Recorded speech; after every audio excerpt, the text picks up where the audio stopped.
Hello दोस्तों, स्वागत है आप लोग हमारे चैनल कार्टून फ्रिक्स में। दोस्तों, एमसीयू में थॉर का सबसे खतरनाक दुश्मन गॉड द गॉड बूचर आने वाला है, जिसे प्ले करने वाले हैं one of the finest actor Christian Bale. और ये कैरेक्टर इतना ज्यादा खतरनाक है कि इसने 3 अलग अलग टाइमलाइन के थॉर को एक साथ पीटा था। और पता नहीं इस कैरेक्टर ने कितने गॉड्स को टॉर्चर किया है, उनको मारा है। और इस कैरेक्टर को हम लोग एमसीयू के थॉर लव एंड थंडर में देखने वाले हैं। मगर क्या आप लोगों को पता है कि सिम्बियोट गॉड नल के बिना गॉड ये सब कभी नहीं कर पाता, और नल के बिना गॉड द गॉड बूचर भी नहीं बनता।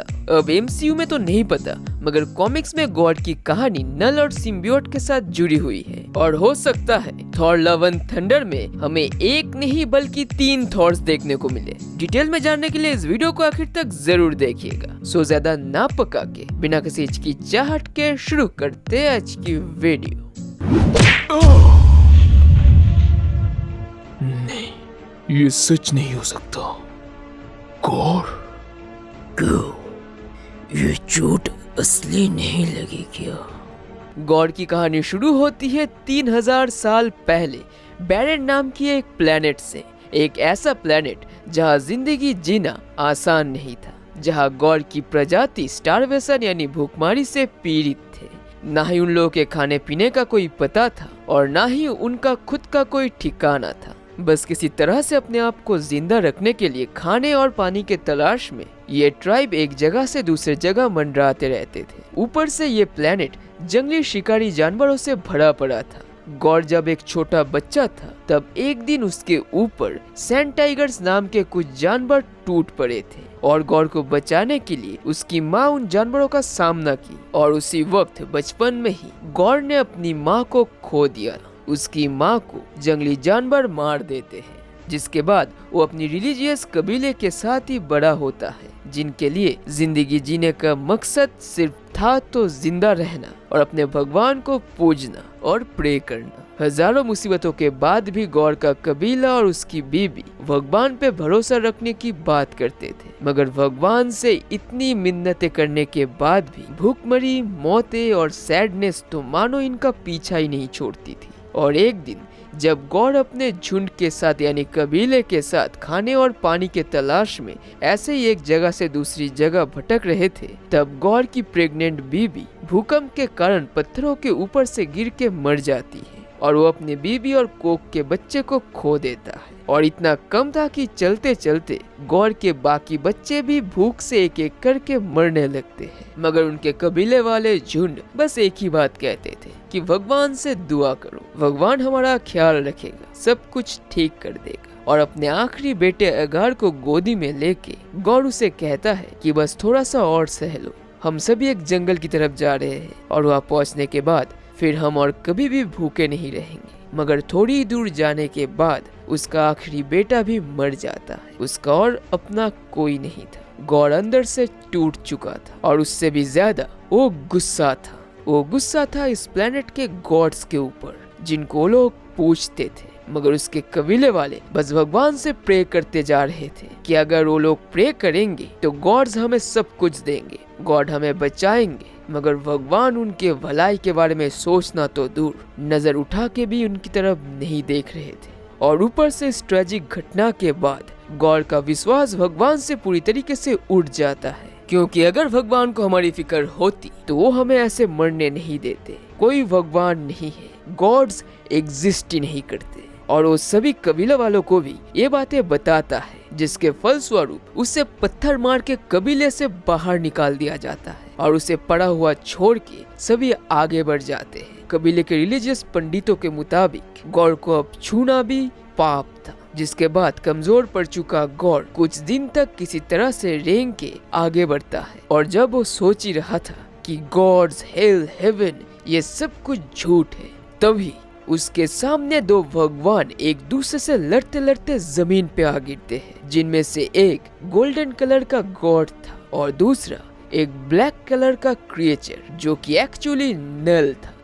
नल एक ऐसा कैरेक्टर है जो यूनिवर्स के बनने के भी पहले से अंधेरे खाली स्पेस में रहता और राज करता था। मगर फिर एक दिन नल के खाली स्पेस में सेलेस्टियल नाम के कुछ गॉड्स आए, जो नल के टेरिटोरी में उसकी अनुमति के खिलाफ ही अपने क्रिएशन एनर्जी से यूनिवर्स को बनाने लगी, जिससे गुस्सा होकर नल ने अपने जिंदा काली परछाई से एक जिंदा तलवार निकाल के एक सेलेस्टियल का सर काट दिया था और उसी सेलेस्टियल के सर पे एक भट्टी जला के हथौड़े से मार के तपते आग में अपनी उस जिंदा तलवार को और भी बेहतर बनाता है, जिसे नेक्रोस्वर्ड या गॉड किलर भी कहा जाता है, जिससे कि वो उन सारे सेलेस्टियल और गॉड्स को खत्म कर सके। मतलब नल के शरीर से उसकी जिंदा परछाई बनी थी और उसकी परछाई से निकलती काली जिंदा चीज से वो नेक्रोस्वर्ड बना था, और वही परछाई से निकली काली चीज जो कि कोई भी आकार ले सकता है, वही एक्चुअली आगे जाके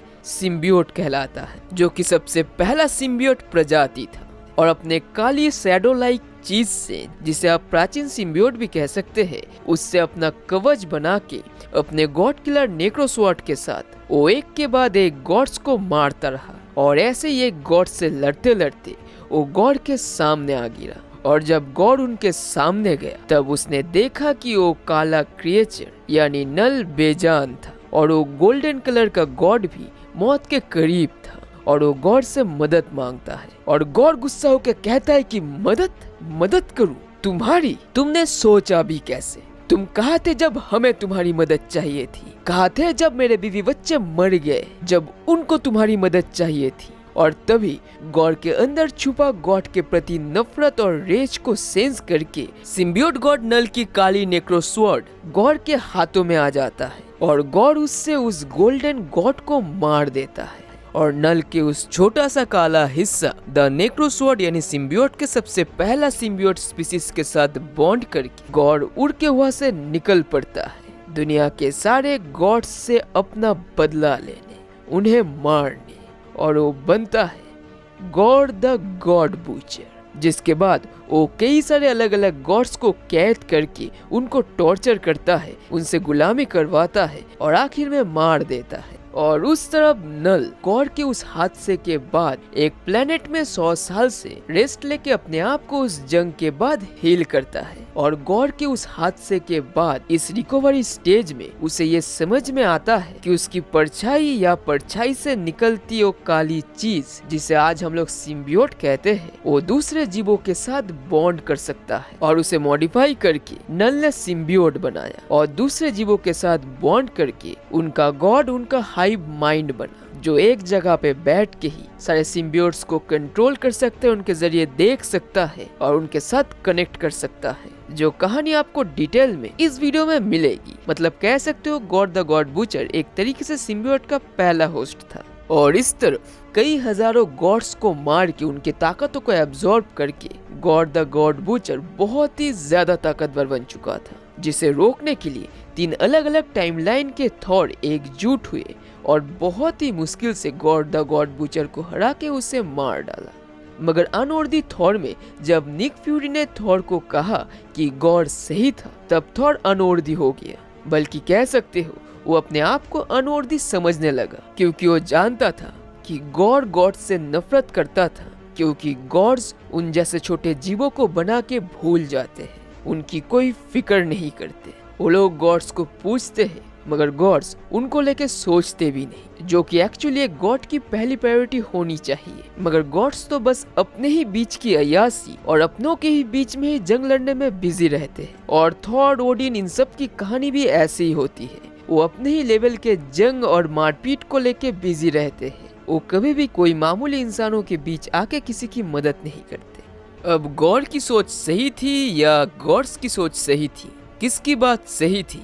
आप लोगों को क्या लगता है कमेंट्स में जरूर बताइएगा। अब गॉड के कहानी में 3 थॉर्स थे और एमसीयू में भी लेडी थॉर के आने के बाद 2 थॉर्स हो जाएंगे। और मैं उम्मीद कर रहा हूँ कि थॉर लव एंड थंडर में गॉड के सामने एक और थॉर के जैसे किसी कैरेक्टर को लाया जाए। इससे हम सभी को एक बड़ा सा सरप्राइज भी मिलेगा। और एक हिसाब से देखा जाए तो कॉमिक की तरह गॉड के सामने भी लव एंड थंडर में 3 तरीके के थॉर्स रहेंगे। हो सकता है बेटर एबिल या कोई और, तब तो मजा ही आ जाएगा। मगर क्या होगा वो तुम्हारे वालों को ही पता है। आज के लिए बस इतना ही दोस्तों, फिर मिलेंगे अगले वीडियो में एक और मजेदार कंटेंट के साथ। और तब तक के लिए stay tune and stay safe. अपना और अपने फैमिली का ख्याल रखिए और दूसरे के अच्छे काम में मदद कीजिए, because you are oh freaking super hero.